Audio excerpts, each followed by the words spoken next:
ఒరే బుచ్చి బాబు, ఇవాళ dry day అంటున్నారు, బాటిల్ దొరుకుతుందా? డ్రై డే అనగానే భయపడకురా. మన బాటిల్ మనల్ని వదిలి వెళ్ళదు. ఒక పెద్ద ఆయన చెప్పినట్టు ప్రతి బాటిల్ మీద తాగేవాడి పేరు రాసి ఉంటుందిరా. ఏమంటావురా? ఇవాళ గాంధీ జయంతి, షాప్ తాళం వేసి ఉంది.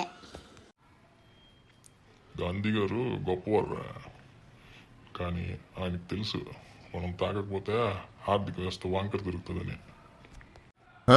అందుకే షాపులు ఉదయం క్లోజ్ చేస్తారు, కానీ సాయంత్రం మనం వెళ్ళి షటర్ భజన చేస్తే మందు ఆటోమేటిక్గా వచ్చేస్తుంది.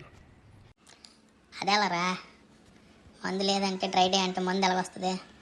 మన కృష్ణ వైన్స్కి వెళ్ళి షటర్ కొట్టడమే, 2 సిగ్నల్స్ ఇస్తే బాటిల్ వచ్చి మన చేతిలో పడుతుంది. నువ్వు సూపర్ రా బుచ్చి బాబు, మనల్ని ఎవడరా ఆపేది?